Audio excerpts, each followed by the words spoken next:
Halo, Assalamualaikum warahmatullahi wabarakatuh. Bagaimana kabarnya Bapak, Ibu guru saya, dan hebat-hebat, bagus.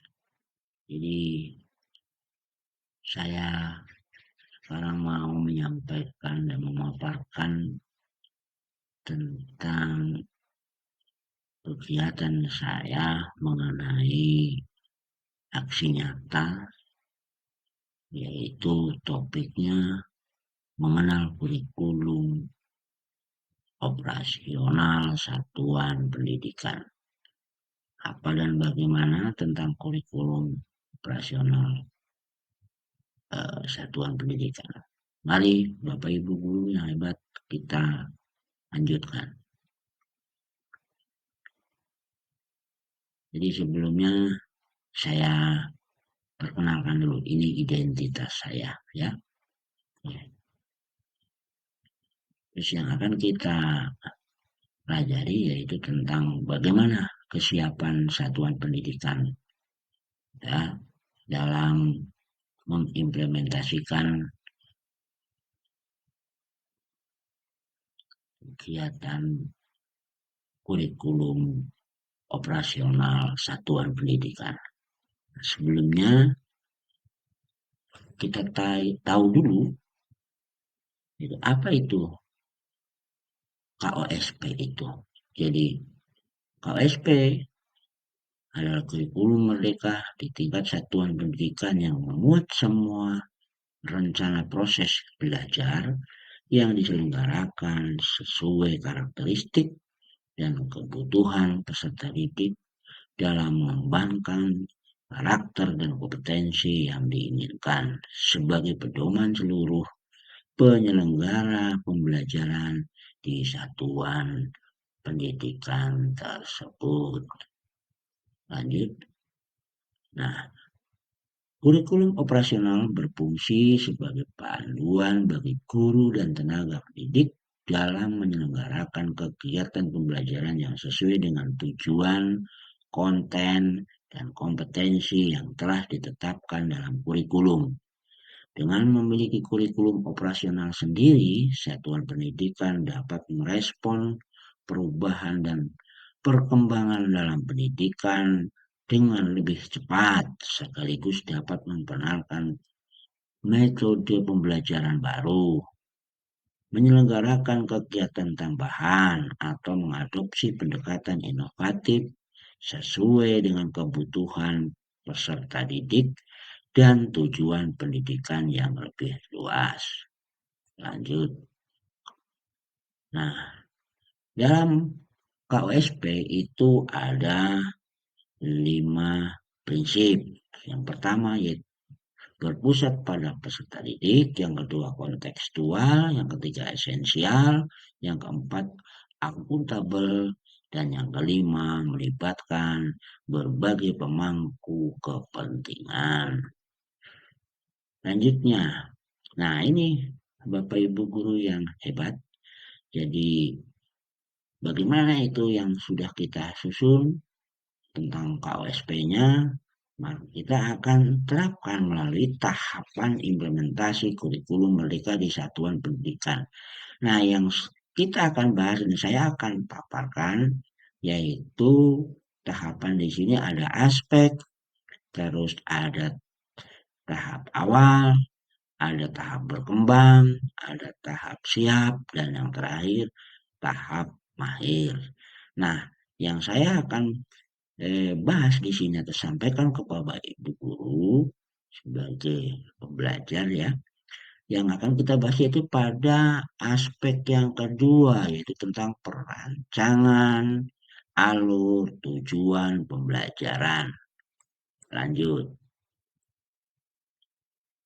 Nah, di tahap awal itu pada tahap awal sekolah menggunakan contoh alur tujuan pembelajaran yang disediakan oleh Kemendikbudristek melalui platform Merdeka Mengajar dan ada di akun belajar.id. Selanjutnya tahap berkembang melakukan penyesuaian terhadap alur tujuan pembelajaran yang disediakan oleh Kemendikbudristek berdasarkan kebutuhan peserta didik. Dalam hal ini, tujuan-tujuan pembelajaran yang lebih didekatkan dengan konteks lokal satuan pendidikan. Tahap yang berikutnya yaitu tahap siap melakukan perombakan terhadap alur tujuan pembelajaran yang disediakan oleh Kemendikbudristek berdasarkan kebutuhan peserta didik dengan mengubah urutan tujuan pembelajaran menyesuaikan dengan konteks pokok serta penyesuaian lainnya. Terus yang terakhir yaitu tahap mahir. Bagaimana Bapak Ibu guru yang hebat? Pada tahap mahir yaitu mengembangkan alur tujuan pembelajaran secara mandiri dengan merujuk pada capaian pembelajaran ya, yang sudah disiapkan oleh kementerian. Berikut koordinator kurikulum di satuan pendidikan memimpin proses perancangan, memonitor implementasi, dan memimpin proses pengembangan dan evaluasi alur tujuan pembelajaran sehingga pengembangan alur tujuan pembelajaran menjadi bagian dari sistem perencanaan dan evaluasi kurikulum satuan pendidikan. Dalam ini Bapak Ibu selanjutnya ada pertanyaan untuk refleksi pendidik dan tenaga pendidikan. Bagaimana itu? Yang pertama, apa yang menjadi pertimbangan satuan pendidikan untuk mengimplementasikan aspek-aspek kurikulum merdeka? Jadi apa ya? Yaitu kenapa bisa seperti itu? Karena sebelumnya sekolah harus melakukan penyederhanaan kurikulum dalam kondisi khusus, yaitu kurikulum darurat untuk memitigasi ketertinggalan pembelajaran ya pada masa pandemi yang lalu. Oleh karena itu, untuk mengenal kurikulum merdeka, maka penting untuk diimplementasikan. Selanjutnya, pertanyaan yang kedua, strategi apa yang akan digunakan satuan pendidikan untuk meningkatkan tahap implementasi di masa yang akan datang? Tentu harus memiliki motivasi, terus memegang komitmen, dan kondisi internal sekolah, keseimbangan antara kritik dan dengan tujuan dukungan, terus melaksanakan BIMTEK, workshop, UKT, itu ya.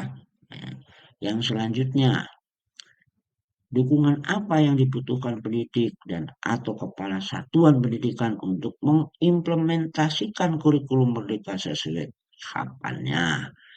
Yang pertama tentunya tersedianya contoh perencanaan pembelajaran oleh Kemendikbudristek. Nah, yang kedua, pembelajaran yang dilakukan berdasarkan kebutuhan belajar peserta didik di sekolah. Nah, terus yang ketiga, perencanaan pembelajaran dilakukan di dalam kelas dan mudah dilakukan berdasarkan modul yang tersedia. Maksudnya harus sesuai ya, harus sesuai dengan yang eh, dibutuhkan. Ya. Terus selanjutnya, eh, dukungan apa yang dibutuhkan oleh pendidik dan atau kepala satuan pendidikan untuk mengimplementasikan kurikulum merdeka pada tahap berikutnya atau yang lebih mahir. Yang dibutuhkan dukungan di sini ada platform Merdeka Mengajar, ada seri webinar, ada komunitas belajar, ada narasumber praktik baik, kerjasama dengan mitra pengembangan pendidikan, pusat layanan bantuan, dan tentunya ada akun belajar.id. Nah, itu. Nah, dari pemaparan yang tadi sudah saya paparkan Bapak Ibu, kita bisa menarik satu kesimpulan di tahap berkembang. Kenapa tahap berkembang? Nah, karena sekolah kami pada tahun pelajaran 2023-2024 memutuskan dalam tahap berkembang, yakni melakukan penyesuaian terhadap alur tujuan pembelajaran yang disediakan oleh Kemendikbudristek berdasarkan kebutuhan peserta didik. Dalam hal ini tujuan-tujuan pembelajaran yang lebih didekatkan dengan konteks lokal satuan pendidikan. Alasannya karena di sekolah kami baru melaksanakan kurikulum merdeka. Nah, jadi demikian Bapak Ibu, mudah-mudahan apa yang saya paparkan bisa bermanfaat bagi Bapak Ibu, ya, dan jangan lupa mohon dukungannya untuk umpan balik pendapatnya Bapak dan Ibu melalui link ini atau komen di media ini, dan bisa juga melalui email. Oke, terima kasih Bapak Ibu guru yang hebat. Sampai jumpa. Wassalamualaikum warahmatullahi wabarakatuh.